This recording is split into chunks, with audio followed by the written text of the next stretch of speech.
G'day guys, and today Shorty and I are going to review the game with Geelong and Brisbane at Simmons Stadium, which was on the Saturday night, and a pretty solid performance by the Cats with what I'd probably say was 75% output. We didn't want to go too hard with the big final coming up next week, of course, and Shorty, you went to the game, mate. I didn't even know you were going, but turned as you were, and how'd you find it? Yeah, you're right, it was just sort of a pretty cruisy match, really. We just got the job done. Brisbane losing two massive players before the bounce. Sorko and Rockcliffe really hurt them.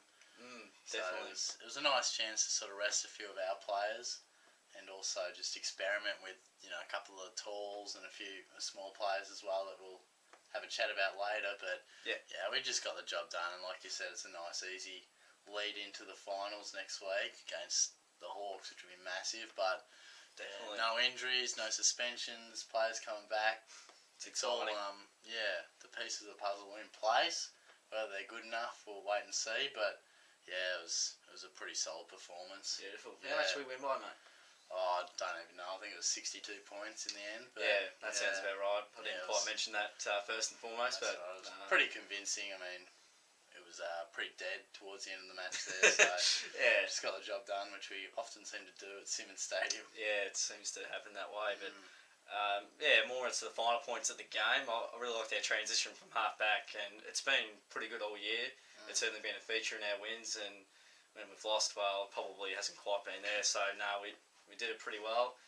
Andrew Mackie and Harry Taylor did their best to they stayed out of jail a little bit, but they were just cruising for next week and taking it nice and easy. So good on them. Harry Taylor didn't take a mark, which was quite exceptional. Amazing. It's something he doesn't do too often. I think that one at the end there wasn't 15 metres, so probably highlights your point though, that they were just taking it easy. Definitely. We won't excuse them for that. But took the game on as we seemed to do, and just going down the corridor. Fantastic play most of the time. Pretty good use of the footy, which was really good to watch as well. Probably if I had to say I was disappointed with the game, I'm certainly not. But the second quarter leaked a few goals, and I think throughout the game we just leaked a few easy goals. But it's not like we're playing to play finals. We're playing to get a spot in the finals. We're there, aren't we? So we're just there to take it easy and take in some decent form for next week, which is certainly what will be most of what we'll be going on about. Certainly going to be interesting. But we got a fair few clearances as well, which was really good. Clearances, we've 2 weeks in a row we've won them, which is really good. Very impressed on that, because it's been one of those worrying signs at various stages throughout the year. But we did well to address that. We've hit on that a few times, haven't we? So it was nice to win them, and I suppose those players they had out, the clearance kings, but you still got to win them. So that's right. At least we did. Definitely. Well, so those are probably the final points of the game. But we'll quickly move into our votes. Who did you give your votes to, mate? Yeah, big Tom Hawkins takes out 3 Tommy there. boy. With 7 goals to his name, and he was just moving the defence around like no other. No real match-up for him, let's be honest. So he ragdolled a few, and it was nice. If there was one concern I had coming into the game and leading into finals was his back and whether he was starting a reoccurrence, but he looked great, so it was really reassuring. 2 votes to Selwood. Might have got himself a Brownlow medal. What's a bit cool? It's going to be close, and I think those round 23 votes were always crucial. And I reckon he would have got 2 or 3 there. So he'll get at least 2, I'd imagine. Yeah, and Jimmy Bartel I gave the 1 vote to. I think he had first vote you've given this season. I've been a bit tough on Jimmy, haven't I? But he's always there and abouts. Just I seem to give him not quite in the top 3, but he was a good 4-quarter performance from Jimmy, and he was pretty clean as well. Which it was a good game from him, and he's looking pretty good for finals. So. They're my votes. How about yours? Good stuff there, mate. We've got Joel Selwood for the 3 votes for mine. He got the 29 disposals, 6 marks, 9 tackles, and also a couple of goals next to his name. He just stands up whenever you need him to, and he just plays well most of the time. I was going to say all the time, but had a bit of a patch throughout this year where he's been a little bit quiet, maybe due to injury or just getting a really hard tag and not being able to cope with it. But no, I just thought his performance was exceptional when it had to be done. And 2 votes to Tom Hawkins. as you said, 17 disposals, 10 marks, and 7 goals too. Probably could have nearly kicked 10, but that's all right. We'll excuse Tommy for that. So, career high 7 goals, which was absolutely outstanding, and he will certainly be a big feature in September. And a fit and firing Tom Hawkins certainly gives us that little bit of a sneaky chance that you never know what could happen this year. Yeah. So, Tommy gets a 2 there. And 1 vote to Travis Barco, who's got his first vote for the season. You've been knocking him all year, mate, and he's finally... Trav's got a vote. He's finally dished up a pretty good performance. He played well last week against the Hawks, and he's backed it up again this week with 20 disposals and 6 tackles. Now, the stats, Mitch Duncan got 35 disposals and played pretty well, but what separated him and Barco together was Barco was in and around the contest a lot of the time, and he was just always there and abouts and applying plenty of pressure that we know he can do, and I thought his output was really good for what the stats might say.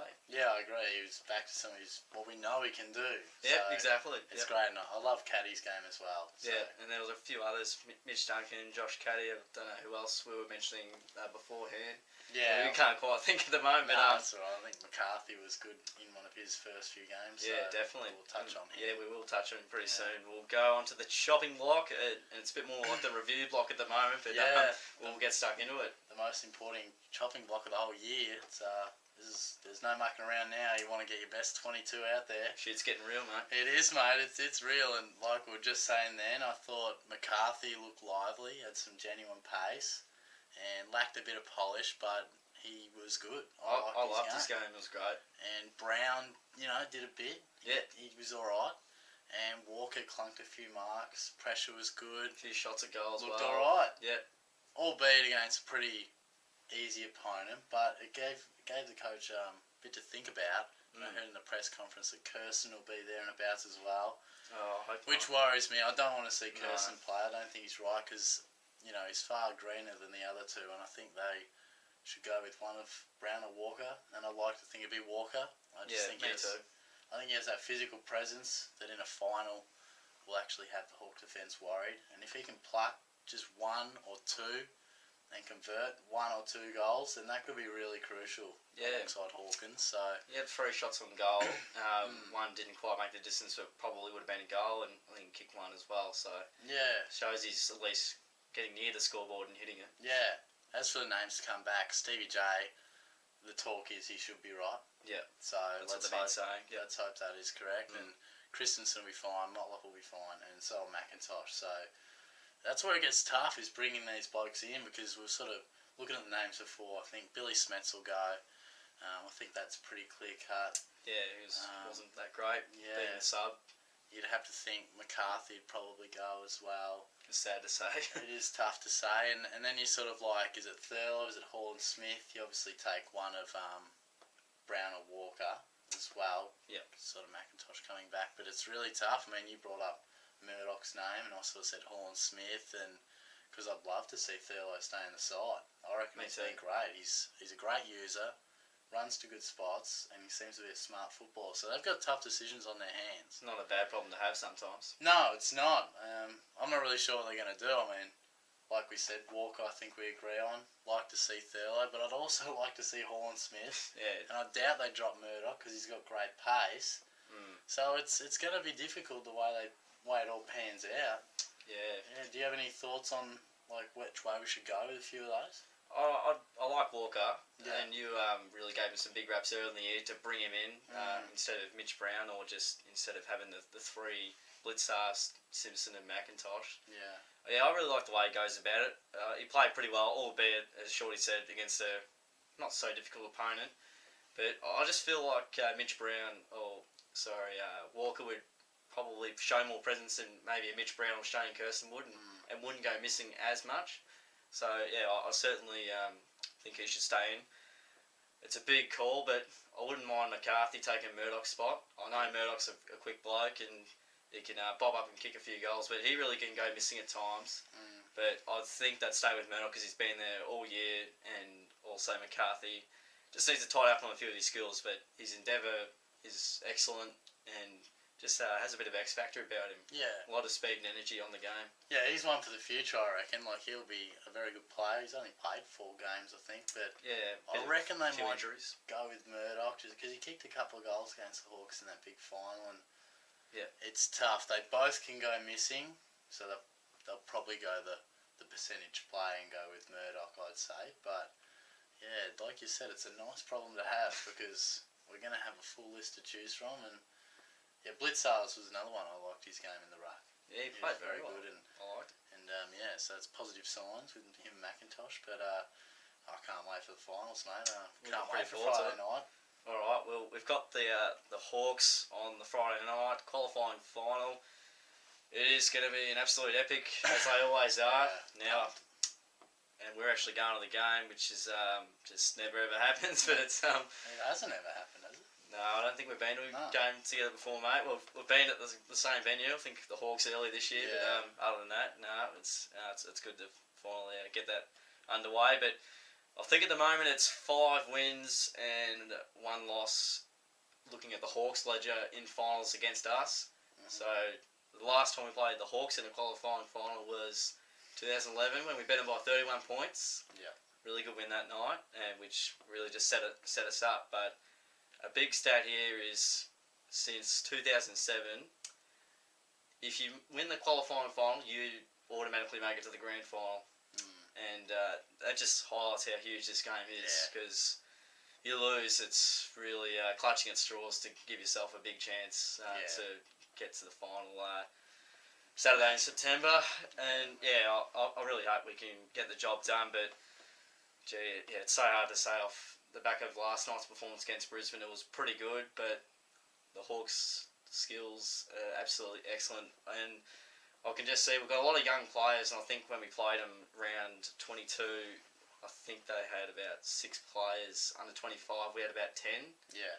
So whether that has too much to do with how we perform, but certainly the coaches would have had a bit up their sleeve, as the big talk has been over the last few weeks, whether to show them enough, too much or whatnot. But I mean, if I had to say right now, I'd probably say Hawthorn, but I'm really hopeful we can win as well. So it's really tough, but go mate. Hawks will be favourite. I mean, that's a fact. They're probably back in the glory days of us. I used to enter every game saying, if we play our best, we'll win.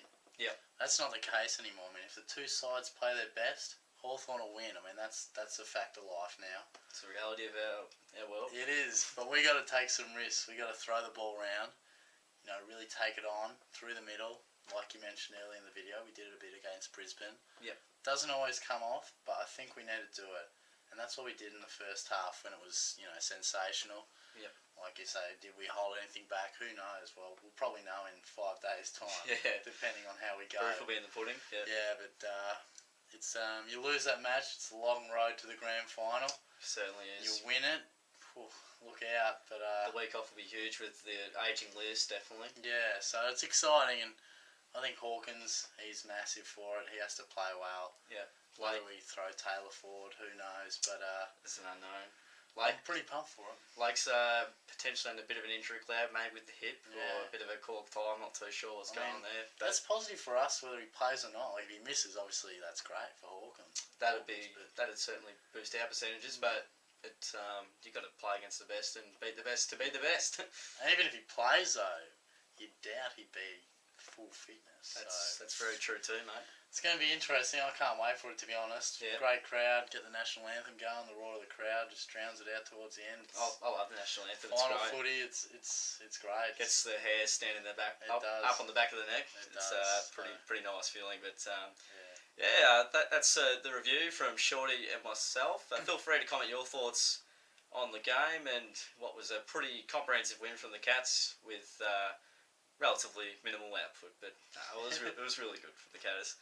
Like the video if you enjoyed it, and also don't forget to check out my mate Darijoe, who does the Geelong Goal video highlights each week. And as I say each week, does a spectacular job. He just absolutely loves it. He's got the video up, so I'll chuck that link in the description. And don't forget to subscribe to us as well.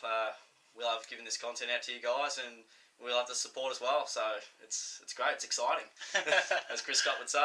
You would, wouldn't you? He would. So yeah, we've also got our Twitter accounts in the description below. And thanks heaps for sticking around, guys. And we'll see you all soon.